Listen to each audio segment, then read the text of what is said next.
Today on CityCast Philly, chances are if you grew up in the city, you took a class field trip to the Liberty Bell, City Hall, or even the Betsy Ross House. This is American history that gets talked about a lot in school, but my guest today has spent the last 15 years documenting and sharing stories you may have never heard before.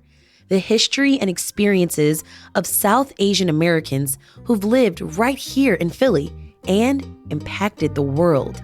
It's Tuesday, May 30th. I'm Trenae Nuri, and here's what Philly's talking about.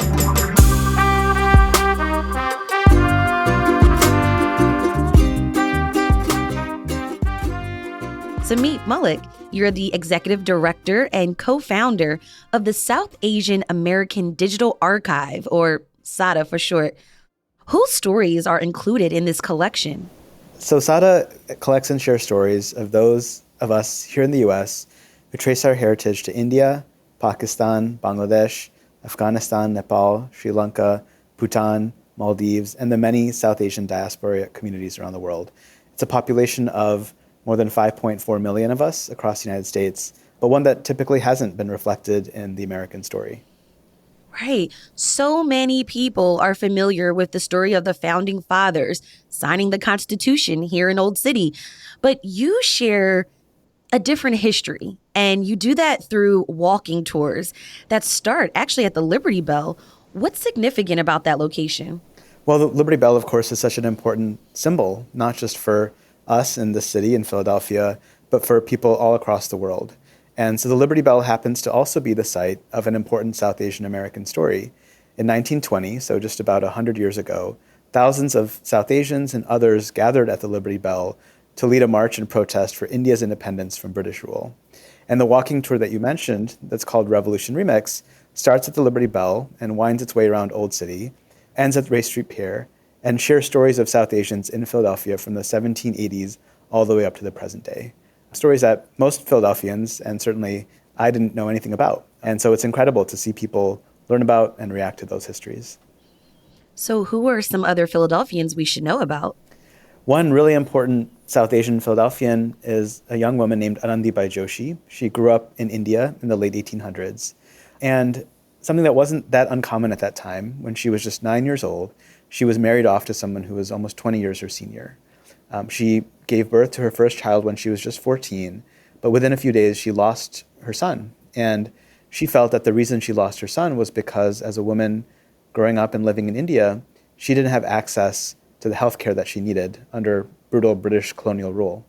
And so she made it her mission in life to become a medical doctor, something that no Indian, no South Asian woman had done before her. And in order to do that, she came to Philadelphia. She arrived here in 1883 to enroll at the Women's Medical College of Pennsylvania, which at that time was at 6th and Arch, and 3 years later graduated and became the very first South Asian woman anywhere in the world to earn a medical degree. And so hers is a fundamentally Philadelphia story, and yet, once again, it's a story that we unfortunately not too many people know about. Sameet, you've spent the last 15 years documenting stories just like hers and stories of histories that don't get talked about when it comes to American history. Why is it important for you to do this work? My parents immigrated from India in the late 1960s, early 1970s, and so I was born and brought up in this country. I grew up in Michigan for the most part, and as a young person of South Asian heritage growing up in the United States, what was really challenging for me was not seeing stories of my community reflected in the American story, and always feeling in some ways like I was disconnected or displaced in the country that I was born and brought up in, the country that I call my own. So beginning to learn about these stories for me personally was incredibly transformative. It changed the way that I see myself and my place in the world, and certainly my place as an American. And so the reason it's so important for us to be able to share these stories is they are transformative, as they were for me, as they are for others within our community, and for others at large, really understanding the incredible richness and diversity of our country and its history. For sure. I want to go back to the walking tour a bit. Are there other South Asian Philadelphians that you highlight on the tour that we should know about? Yeah, one other notable individual, a name that many people have likely heard, is someone named Amar Gopal Bose. He was born in Philadelphia in the late 1920s, grew up here, and later went on to study at MIT. And at MIT, he studied sound engineering, an interest that he had developed as a young person, being interested in both science and music.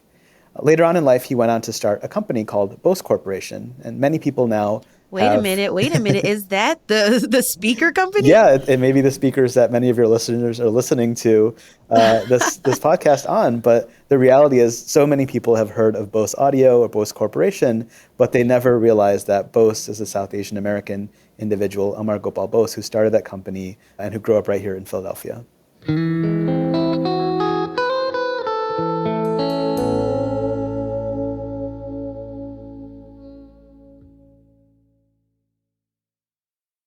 There's nearly 5,000 artifacts in SADA's digital archive that's accessible to the public. And I explored a little bit on their really cool interactive map where you can browse by state. And Pennsylvania had about 89 artifacts. What's included in this collection? Well, the archive itself, which is now the largest publicly accessible collection of South Asian American stories and materials, includes artifacts dating to the 1800s all the way up to the present day. It includes photographs and newspaper clippings.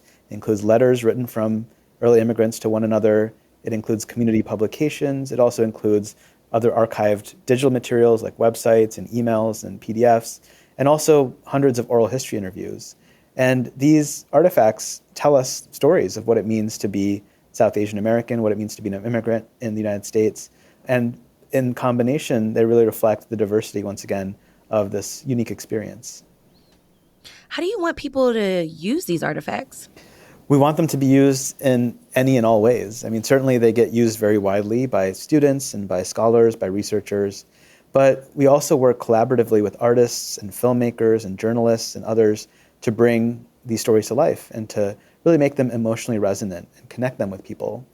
So the walking tour is just one example. A couple years ago, we published a book called Our Stories, An Introduction to South Asian America.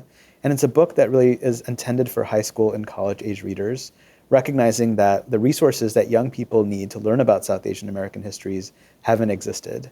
We've also collaborated really extensively with artists. And so, in fact, in addition to the walking tour itself, we actually have a soundtrack to the walking tour where we collaborated with 5 South Asian American musicians. I traded lush lands for new sands. Each of whom wrote a new musical composition telling the story in musical form that we share on the tour. We leave them behind. Husbands and fathers promised right when we reach the other side. It's a really powerful experience to not just hear the stories, but to see how they've been creatively interpreted by musicians today. I saw that you all have had the tour every few months. Like, how often do you do the tour? Yeah, we do public tours every so often, and then we also do private tours for school groups, high school students, college students, community organizations, businesses, etc. You can learn more about the tour and all of SADA's work on our website, which is sada.org. We have a tour coming up at the end of May, and we'll have more over the summer and the fall, and love it when people come and come out of the tour seeing Philadelphia in an entirely new way. Now, we mentioned that this archive is completely digital. Is there something, important about history being digital as opposed to maybe seeing this history in a museum? The power of the digital medium allows us to connect these histories with everyone, everywhere in the world, at any time. And so the histories that we're sharing of South Asians in Philadelphia are histories that people sitting in South Asia or in other parts of the US are getting to learn about simultaneously. And so that's incredibly powerful. The other thing is that because we're using the power of the digital medium, we're able to allow the original archival materials that we have in SADA to remain with the community members and community organizations from which they originate. So, for example, a vast majority of the materials in our archive come from private collections. They're sitting in a person's home, in their basement, sometimes their attic, in their file cabinets, and their photo albums.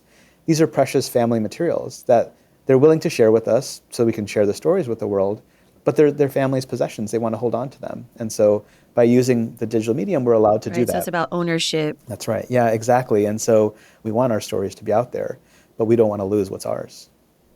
Sameep, what do you hope people understand about Philly now after learning about some of this history? What I hope people understand about Philadelphia is that ours is a truly cosmopolitan city, that our history, which most people don't really recognize as being as diverse as it is incredibly rich, incredibly diverse.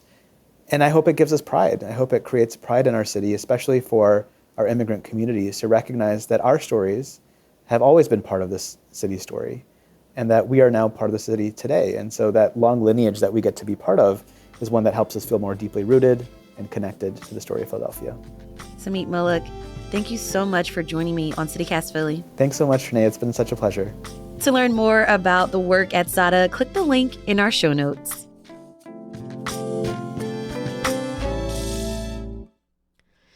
And here's what else Philly's talking about. Pennsylvania state troopers are more likely to search Black and Hispanic drivers than white motorists. That's according to a report from Spotlight PA. Criminologists analyzed state data and found there were no racial disparities for warnings, citations, or arrests, just for searches. State Police Commissioner Christopher Parris said they'll use this information to improve police services. And according to the Philadelphia Inquirer, Flower Foods, the company that owns Tasty Cakes, has issued a voluntary recall of its candy cakes for having undeclared peanuts. If anyone with a peanut allergy ate the chocolate snack, they could have a serious or life-threatening allergic reaction. The mislabeled candy cakes were distributed on May 11th to customers in Pennsylvania, New Jersey, Delaware, Maryland, Virginia, and West Virginia. Throw out or return the snacks for a full refund if the package has an enjoy by date of June 5th, 2023.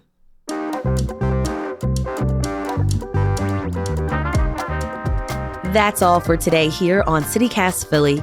If you enjoyed this episode about Philly's South Asian American history, tell a friend, rate the show, leave us a review, and hit that subscribe button. Be sure to sign up for our morning newsletter too. It's called Hey Philly. We'll be back tomorrow morning with more news from around the city. Bye.